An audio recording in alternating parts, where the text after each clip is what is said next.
Salut tout le monde et bienvenue dans cette nouvelle revue de presse.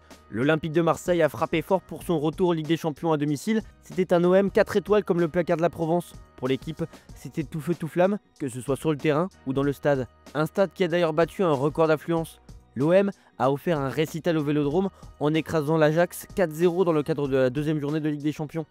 Les Marseillais ont démarré tambour battant avec 3 buts en 26 minutes, signé Pecchao avec un doublé, et Greenwood profitant des nombreuses erreurs néerlandaises.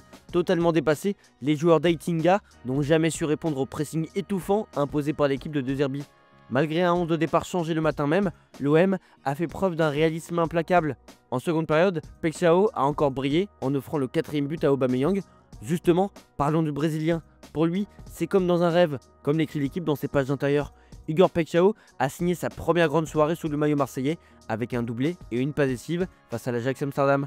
Déjà bourreau des Néerlandais avec Feyenoord, il a confirmé son aisance face à son ancien rival en lançant l'OM sur orbite dès l'entame. Percutant offensivement et appliqué défensivement, il a montré tout l'étendue de son potentiel après un début de saison freiné par une blessure. De Zerbi a salué sa progression et son quelque chose de différent. Au Vélodrome, le Brésilien a séduit autant ses coéquipiers que son public. Après les quelques critiques qui avaient émergé, on peut dire qu'il a fermé la bouche des sceptiques. Depuis plusieurs semaines, les médias madrilènes n'ont Dieu que pour Kylian Mbappé. Normal, il fait un début de saison XXL.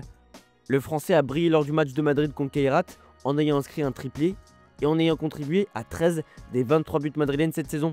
L'attaquant français a été le moteur de l'équipe de Xabi Alonso, complété par Camavinga, Brahim Diaz et Rodrigo. Malgré quelques difficultés initiales face à la combativité kazakh, Madrid a rapidement pris le contrôle grâce à la supériorité technique et à l'efficacité de Mbappé. Le français a également montré sa polyvalence en combinant but et pressing. Il confirme son statut de leader offensif et avec cette performance, Mbappé renforce son rôle central dans l'attaque madrienne et le succès continu de l'équipe.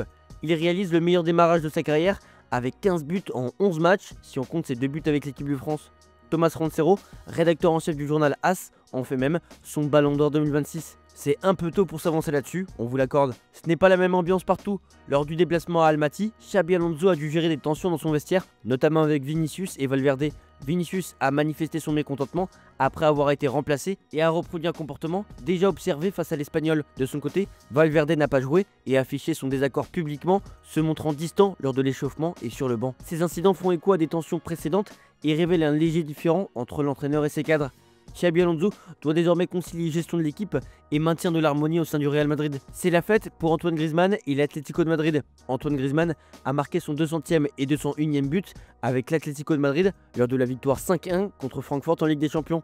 L'attaquant français a été impliqué dans plusieurs actions décisives avec un corner transformé et un penalty converti par Julián Alvarez. L'Atlético a dominé la rencontre dès le début grâce à une attaque efficace menée par Griezmann, Giuliano Simeone et Raspadori. Diego Simeone a su orchestrer une stratégie offensive qui a neutralisé Francfort et permis à son équipe de prendre ses premiers points en Ligue des Champions. Avec cette victoire 5-1, c'est une seconde manita après celle contre le Real Madrid le week-end dernier. Liverpool a subi une nouvelle défaite cette saison et cette fois c'est en Ligue des Champions. Face à Galatasaray à Istanbul, avec un penalty de Victor Osimhen qui a fait la différence, Liverpool n'a pas su réagir. Le match a été marqué par les blessures d'Alisson et d'Hugo Ekitike qui ont quitté le terrain prématurément.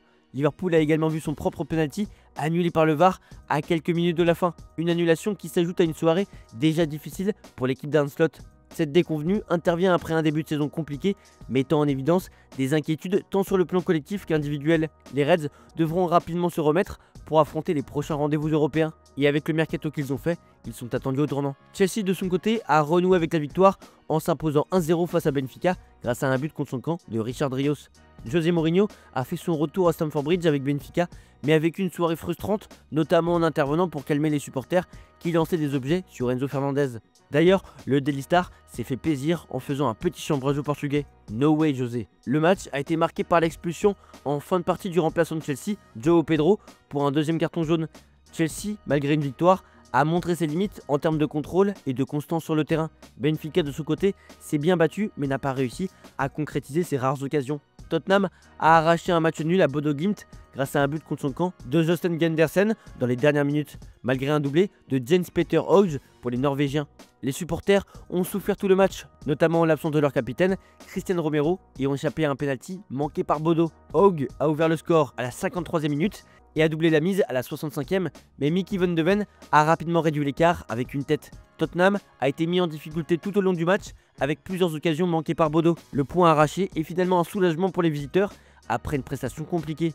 C'est toujours Lautaro, comme l'écrit la Gazzetta dello Sport sur sa une. L'Inter Milan a remporté son match 3-0 contre le Slavia Prague avec Lautaro Martinez qui a été l'auteur de 2 buts et Dumfries d'un autre but. L'équipe de Kivu a dominé le match malgré un adversaire ultra défensif. Le club italien a profité des erreurs adverses et a mis en marche des combinaisons rapides, notamment avec Thuram et Esposito. Lautaro Martinez s'est montré décisif à chaque occasion et inscrit le 3e but sur une passe de Thuram. Cette victoire permet à l'Inter de totaliser 6 points et une différence de but favorable de plus 5 après 2 journées. On fait un petit tour du côté de l'Allemagne avec Aibe Zeitung qui parle du Bayern Munich. Le club allemand a poursuivi son parcours parfait en Ligue des Champions en s'imposant 5-1 à Pafos, signant ainsi sa 9e victoire en autant de matchs depuis le début de la saison. Harry Kane a marqué un doublé, tandis que Rafael Guerreiro, Michael Olise et la nouvelle recrue Nicolas Jackson ont également trouvé le chemin des filets, ce dernier inscrivant son premier but avec le club. L'équipe bavaroise a largement dominé le match face à un adversaire chypriote dépassé et qualifié pour la première fois en Ligue des Champions avec David Luiz comme figure emblématique. La rencontre a permis à Vincent Kompany de faire tourner son effectif et de ménager certains cadres pour les prochains rendez-vous. Petit focus sur Harry Kane qui est beaucoup moins mis en avant que Kylian Mbappé et qui souffre d'une notoriété moindre. On rappelle que l'Anglais, depuis le début de la saison, c'est 17 buts et 3 passes décisives en seulement 9 matchs. C'est complètement irréel. On termine cette revue de presse avec l'affiche de cette journée de Ligue des Champions. Le Barça affronte le PSG. Et pour le Figaro Sport, ça sera un grand rendez-vous, mais avec des blessés majeurs. C'est une rencontre qui ressemble à une affiche de finale. Malgré une histoire riche et tendue entre les deux clubs, de la remontada à la double revanche parisienne, le duel promet du spectacle avec deux équipes portées par une même philosophie offensive. Luis Enrique, ancien du Barça, retrouve sa maison, mais regrette l'absence de nombreux cadres des deux côtés. Dembélé, Marquinhos, Doué ou encore Kvaratskhelia pour Paris, Rafinha, Gavi, Fermin et Rohan Garcia pour Barcelone. Un contexte qui reflète la surcharge du calendrier dénoncé par le syndicat des joueurs. Malgré tout, le Mundo Deportivo parle d'un défi entre titans. Le PSG, longtemps vu comme un rival, bénéficie désormais d'un regard plus apaisé en Catalogne grâce à la présence de Luis Enrique, véritable légende du Barça. Si l'inimitié demeure, marquée par la fameuse remontada et des graffitis anti-PSG près du centre d'entraînement, l'entraîneur espagnol incarne une figure respectée qui a redonné du crédit sportif au club parisien. Les socios partagés reconnaissent en lui l'autorité et la mentalité qui manquaient au PSG. Pourtant, croiser un maillot parisien dans les rues reste rare, preuve que la rivalité subsiste. Ironie de l'histoire, il a fallu un peu de Barça pour que Paris gagne enfin la Ligue des Champions et estime les Catalans. Après la saison dernière et le sacre du PSG en Ligue des Champions, l'image du club a été transformée en Europe, où Paris est désormais respecté comme une véritable grande équipe. Luis Enrique est unanimement salué pour avoir instauré une mentalité collective et un style de jeu séduisant. En Angleterre, la manière dont Paris a éliminé les cadres de Première Ligue a marqué les esprits. Des figures comme Saki ou Magat soulignent la force collective incarnée par des joueurs clés comme Vitinha. Pour beaucoup, le PSG est désormais l'équipe à battre sur la scène européenne. Tactiquement, le PSG peut exploiter une faille barcelonaise. Le Barça Hansi Flick, avec sa ligne défensive haute et son pressing agressif, reste performant malgré certaines critiques sur sa vulnérabilité. La saison dernière, les Catalans ont encaissé 39 buts, une des meilleures défenses de Liga, mais sont surtout exposés sur les contre-attaques. Les données montrent qu'ils passent beaucoup de temps à défendre en transition, au même titre que le PSG, mais restent efficaces en bloc haut. Paradoxalement, c'est en bloc bas qu'ils sont proportionnellement les plus fragiles, même si cette situation est rare.